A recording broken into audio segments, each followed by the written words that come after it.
en regardant le détail de ce qui se passe ici, et c'est ce que nous faisons sur les parcours. C'est une très belle occasion de voir des morceaux de bricoleurs que vous ne verriez normalement pas, et ces révélations cachées hors de vue. Ces carottes sous la polaire, par exemple, elles ont poussé juste comme ça, sans aucun cerceau ou quoi que ce soit, juste en poussant cette polaire depuis environ 1 mois maintenant, et je suis vraiment content des progrès. Et quand vous venez ici pour un cours, vous avez beaucoup plus de chances de voir ce genre de complexité, comme ces betteraves qui ont été plantées le 24 mars. Aujourd'hui, c'est le tout dernier jour d'avril. Et lors du dernier cours, nous avons en fait retiré la polaire. Cela avait une couverture sur tout le lit et ça la poussait comme une énorme bulle. Quand elle a été retirée, c'est incroyable, mais malheureusement, il n'y a pas encore de petites betteraves à voir. Eh bien, ils sont à peu près de cette taille. Nous y arrivons et nous avons des cours d'une journée et nous faisons des cours de week-end. Et lors des cours de week-end, nous regarderons de plus près, disons, l'économie de la vente de certains de ces légumes incroyables comme ces épinards ici et combien de kilos vous pourriez obtenir dans une cueillette et pendant combien de semaines vous pouvez le cueillir et ce genre de choses. Nous n'avons cueilli ceci qu'une seule fois jusqu'à présent et avons obtenu environ 5 kilos et c'est laissé à 3 bandes ici qui est un lit à fourche. Donc en mettant une fourche à l'écoute à vue bande 1 et puis ici c'est sans creuser le même compost sur le dessus.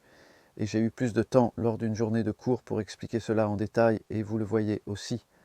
Parfois les vidéos ne capturent pas toujours tout mais comme je regarde ces 3 lits en ce moment. Ce lit d'épinards ici, le plus proche de moi, qui est celui avec le compost de fumier de vache, est le plus fort, et c'est celui qui a donné le plus la dernière fois. Des feuilles incroyables, elles sont tout simplement absolument magnifiques. C'est mon légume de saison numéro 1 en ce moment. Le légume de saison est l'épinard, suivi de près par les navets. Et vous pouvez voir les pommes de terre qui commencent à sortir. Il y a aussi une fantastique variété de nourriture, comme l'asperge, c'est un peu triste comment elle ne semble jamais si dramatique lorsqu'elle est en culture. Mais vous voyez surtout du sol nu. Mais je ne vends pas vraiment une énorme quantité d'asperges. J'aime en manger la plupart ici et la servir lors des journées de cours. C'est donc là que va beaucoup d'asperges et un peu aussi au pub des Trois Fers à cheval. Nous avons aussi le temps d'explorer en détail la fabrication de compost. Je n'ai pas fait de vidéo sur la fabrication de compost depuis un moment. Je veux le faire bientôt, mais vous avez ici les grandes baies où je produis probablement environ les 2/3 de mon compost. Comme expliqué, celles-ci peuvent devenir un peu anaérobies au milieu. Nous examinons ce que cela implique.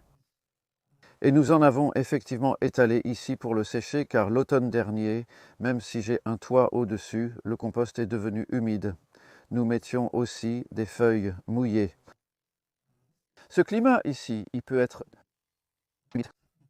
Et pourtant, pour l'instant, nous avons eu 11 semaines avec très peu de pluie. Donc vous devez être prêts pour toutes les situations. Et voici la chaleur actuelle qui est assez élevée, ce qui n'est pas vraiment surprenant car nous mettons beaucoup de verre. En fait, je vais juste faire un rapide soulèvement du mélange. Tout ce que je soulève ici est probablement seulement de 2 jours depuis qu'il a été mis. Donc je ne sais pas si la chaleur est... Tu sais quoi, c'est intéressant. Bien que le thermomètre indique qu'il fait chaud, c'est encore seulement tiède. Je vais devoir faire ça correctement maintenant. Juste un peu plus. Donc maintenant, nous allons entrer dans la chaleur et vous verrez la vapeur qui s'en dégage. Et ça, donc, ça n'a probablement qu'une semaine, mais c'est fascinant. Un tas de compost est comme l'archéologie du jardin.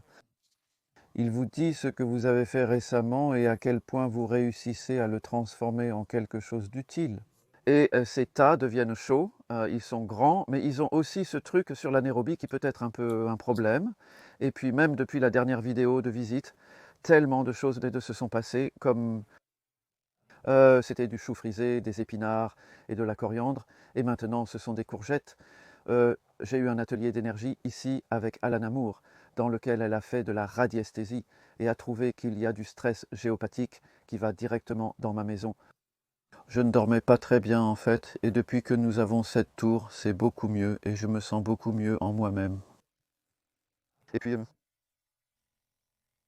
Également, lors des jours de cours, nous pouvons examiner des choses comme les lits d'essai d'Ignodig. Cette année est différente. Les lits de fouille se portent mieux qu'ils ne l'ont fait ces dernières années. Il serait donc intéressant de voir comment cela évolue, et je l'ai découvert sauf ici. Nous avons une couverture sur les oignons et les carottes contre le mineur de feuilles et la mouche de la racine de la carotte. Et nous avons en fait encore 10 places pour le cours d'une journée du 8 juin et nous avons quelques places pour le 24e et 25e de mai. C'est le dernier week-end de mai, un week-end intensif, puis quelques-unes pour le 18 juin également, qui est un autre cours d'une journée. Regardez ça, donc c'est la propagation et dans tout mon enseignement, j'aime expliquer la valeur de la propagation et comment vous pouvez réussir plus comme toutes ces plantes. Aucune d'elles n'a été nourrie. Je vous montrerai le mélange dans une minute. Pour moi, c'est essentiel d'obtenir un bon mélange. Et ensuite, c'est secondaire à ce que vous mettez sur le lit, qui est dans ce cas. C'est du fumier de cheval gras de la couche chaude de l'année dernière qui a été mis juste ces derniers jours. Donc la couche chaude actuelle qui est ici. Donc c'est du fumier de cheval frais qui a maintenant 2 mois. La plupart du temps, cela ira à l'extérieur pour le reste de l'année.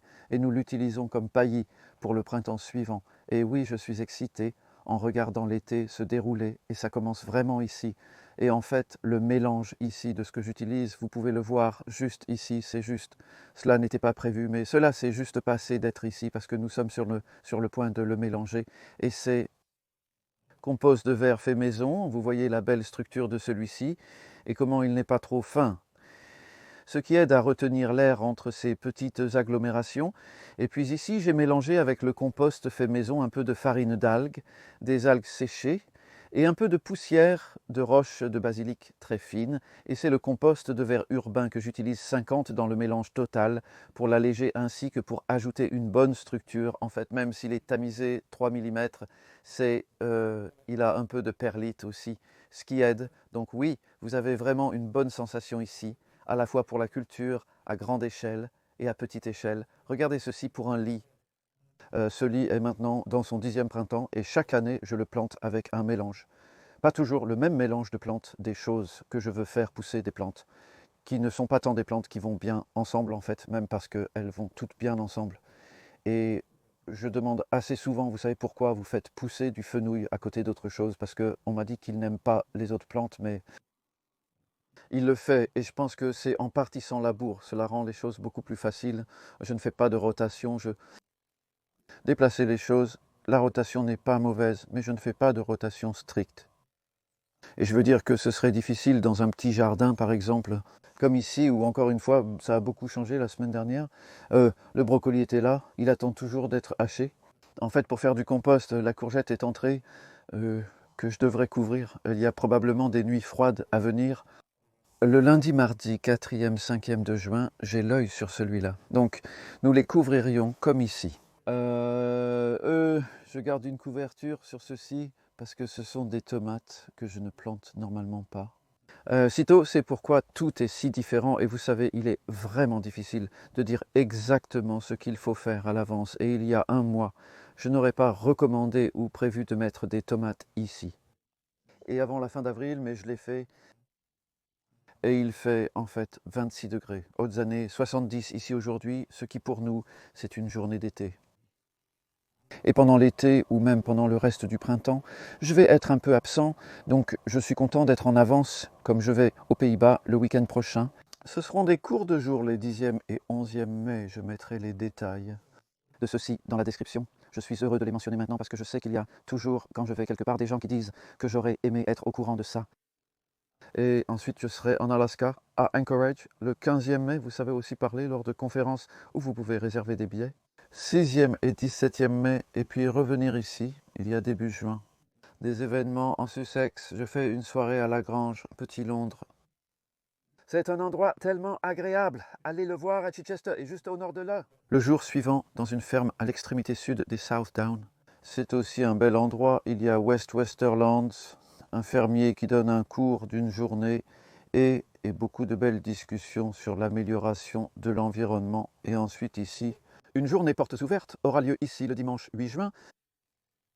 Et je prends en fait un train pour Londres juste à la fin de cela parce que je fais un événement soutenant la semaine d'événements Grow Urban à Londres. Une session de questions-réponses avec Matthew Ingram en fait, animée par Arizona Muse à l'UPOC à Londres. Donc encore une fois, les détails sur mon site web et ils vont juste un peu plus loin. Une chose vraiment excitante, c'est que Gaz Oakley revient ici et c'est le 13e juillet que ça s'est... Nicolas filme la correction. Vérifions. Eh bien, il est bien écrit 13e ici. Il dit dimanche 13e Racines et Flammes avec Charles et Gaz. Donc, nous allons vraiment nous amuser là-bas. Nous allons regarder la croissance et il va regarder la cuisine. Et oui, mercredi 20e d'août, il y a un cours d'énergie ici. Une autre chose, Irlande, 19e, 20e juillet, il y a un bel endroit à Adair Woodlands Hotel et ils ont un jardin bio. Je vais faire 2 jours de présentation là-bas et faire un nouveau lit chaque jour. Donc jetez un œil à la description pour tous ces détails.